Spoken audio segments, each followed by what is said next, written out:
ఉన్న బంగారాన్ని విడిపించి ఆ రోజు ఆన్లైన్ రేటుకే మేము కొంటాం. Sharma gold company.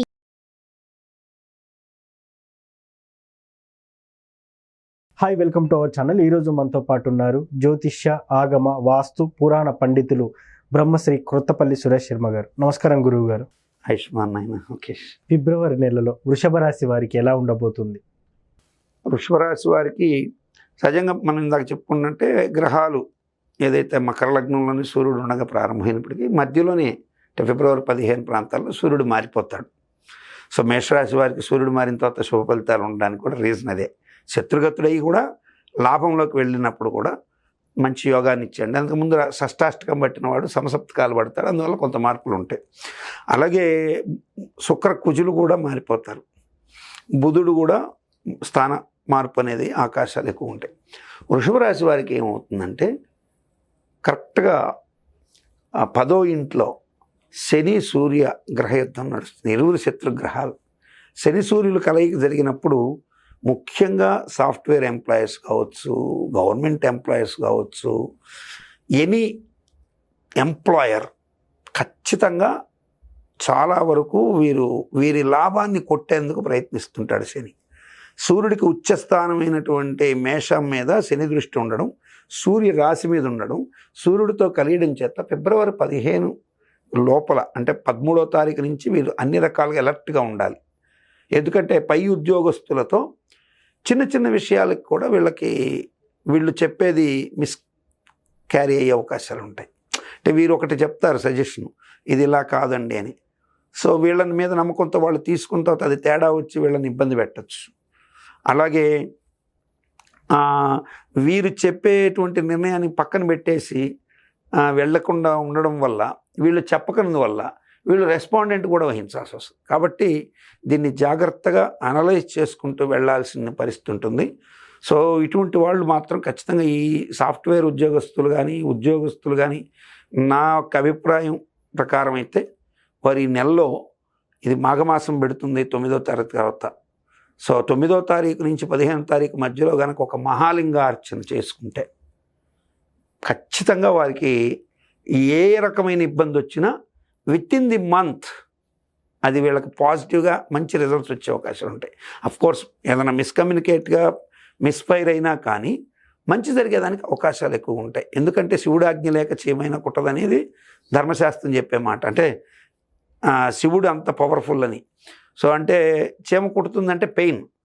సో నీకు డెస్ట్రాయ్ అనేటువంటిది ఇంగ్లీష్లో నేను ఎప్పుడు చెప్తుంటాను. గాడ్ అంటే G for generator, Brahma O for operator, Vishnu D for destroyer, శివుడు అని చాలాసార్లు చెప్తుంటా. ఈ భగవతత్వాన్ని అర్థం చేసుకోకపోతే దాన్ని తిరగబడిపోతే ఏమవుతుందంటే డాగ్ అవుతుంది. సో కాబట్టి మనం కుక్క పాటలు మనం పడకూడదు అనుకుంటే ఖచ్చితంగా ఈశ్వరునే పట్టుకోవాలి. సో డెస్ట్రాయర్ అంటే మీన్స్ నాశనం చేసేవాడు. కాబట్టి ఏదైనా ఒక వ్యవస్థ సర్క్యూట్ దెబ్బతింటుందంటే దానికి కారణం ఈశ్వరుడు అవుతాడని ఒక బలీయమైనటువంటి ప్రచారం ఉంది. కాబట్టి శివుడు ఆజ్ఞలకు చేయమన్నాను. కాబట్టి మనం ఈశ్వరుడికి సంబంధించి 365 పుట్టమన్నుతో చేసి శివలింగాలు చేసేటువంటి మహాలింగార్చన అద్భుతమైన ఫలితాలు ఇస్తుంది. సో ఇది కొంచెం చేసుకోలేని వాళ్ళు ఉంటారు. సపోజు ఒక చిరుద్యోగి ఉంటాడు, ఈ మహాలింగార్చన కొంచెం వ్యయంతో కూడుకుంది, దానికి హోమం కూడా ఉంటుంది.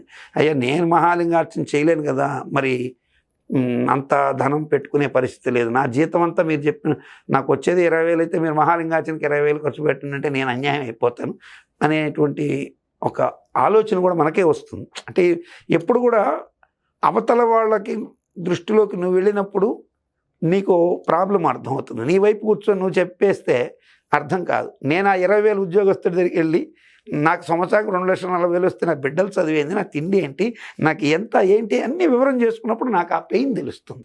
సో కాబట్టి వృషభ రాశిలో ఉన్నవాళ్ళు అటువంటి చిరుద్యోగులుండి, ఒకవేళ ధనం ఉండి పెట్టుకోలేకపోతే తప్పు అవుతుంది, చేసుకోండి మంచిది. ఒకవేళ ధనం లేనటువంటి పరిస్థితి ఉంటే తప్పనిసరిగా శివమానస పూజా స్తోత్రం, రత్నైకల్పితమాసనం హిమజలై స్నానం చ దివ్యాంబరం నానారత్న విచిత్ర మృగమద మోదాంకితం చందనం అని మొదలయ్యి ఆత్మాత్వం గిరిజామతి సహచర ప్రాణా శరీరం గృహం అని ఇట్లా అద్భుతంగా చాలా అది చెప్పుకుంటే చాలా పెద్దగా మనం ఒకరోజు దాన్ని ప్రత్యేకంగా శివమానస పూజ ఒక చిన్న వీడియో కూడా చేద్దాం. సో ఈ శివమానస పూజా స్తోత్రం కనుక వాళ్ళు చేసుకుంటే ఇది సాక్షాత్తు ఆదిశంకర భగవత్పాదులు వారు చెప్పింది. ఈశ్వరుడికి మహన్యాస్పూర్వక రుద్రాభిషేకం చేసినంతటి ఫలితం ఉంటుంది. సో కాబట్టి ఆ అభిషేకం, ఆ పూజ చేసిన ఫలితం ఆ మంత్రంతో వస్తుంది. కాబట్టి అలా ఈశ్వరుని పట్టుకుంటే తప్పనిసరిగా బాధలు నివృత్తి అవుతాయి.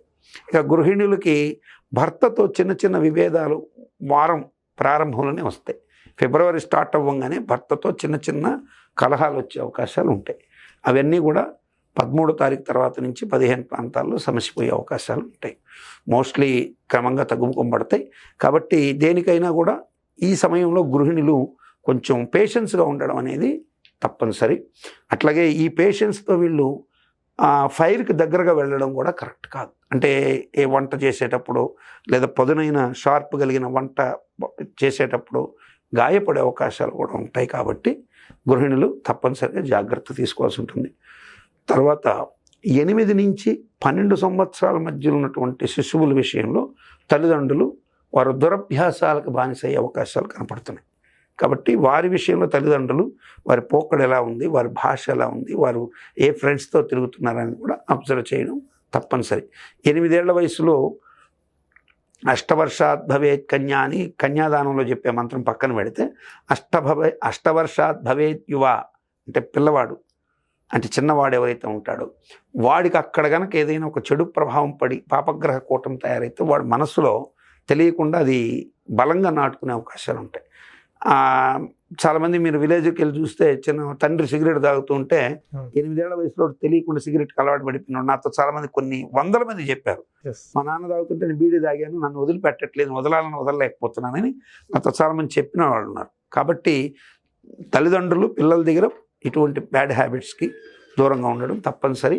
అలా ఉండడం మంచిది. మిగతా వ్యాపారస్తులందరికీ కూడా యోగవంతమైన కాలం ఉంటుంది. ఇబ్బందికరమైన పరిస్థితులు అయితే పెద్దగా ఉండవు. గురువు గారు, చాలామంది రాశి ఫలితాన్ని నమ్ముతారు, నమ్మరు. సో నేనైతే ఒక ఆస్ట్రాలజీ చేసే ఒక యాంకర్గా మాత్రం నేనైతే నమ్ముతాను. కొంతమంది ఏమంటున్నా అంటే నీది నాది ఒకటే జాతకం, కానీ నువ్వు నీచుడివి, నేనేమో రాజయోగినానా అని ఇట్లా అంటుంటారు. సో నిజంగా ఈ రాశి ఫలితాలన్నిటి ఎవరికి వర్తిస్తాయంటారు? ఫస్ట్ మీలాంటి వారికే కాదు నాన్న, మీరు మామూలుగా హేతుబద్ధతతో ప్రశ్నించిన, ఒక రేషనలిజం భావంతో ప్రశ్నించిన, నాస్తిక భావంతో ప్రశ్నించిన, లేదు పూర్తి సంపూర్ణ దైవభావంతో ప్రశ్నించిన ప్రశ్న అయితే ఒకటే, అసలు ఈ రాశి ఫలాలు పనిచేస్తాయా? అవును, ఖచ్చితంగా పనిచేస్తాయి. అయితే ఇక్కడ చాలామందికి మరి నేను వృషభ రాశిలో ఉన్నాను, నా పేరు వెంకటేశ్వర్లు, నాతో పాటు పక్కనే వెంకటేశ్వర రెడ్డి గారు ఉన్నారు, ఆయనేమో బ్రహ్మాండంగా ఈ సంవత్సరం సంపాదించాడు, నేనేమో అడుగును పడిపోయాను అంటారు.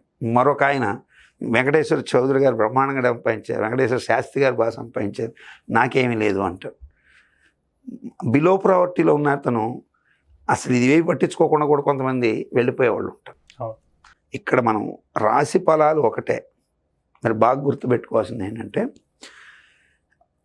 అందరికీ సమమైన ఖచ్చితమైన ఏజ్ ఫ్యాక్టర్ ఒకటి ఏంటి, రోజులు సెకండ్స్తో కూడా ఒకే సమయంలో పుట్టడం అనేది జరుగుతుంది. అవును, కానీ వాడెవడో నువ్వు ఎట్లా ఐడెంటిఫై చేస్తావు?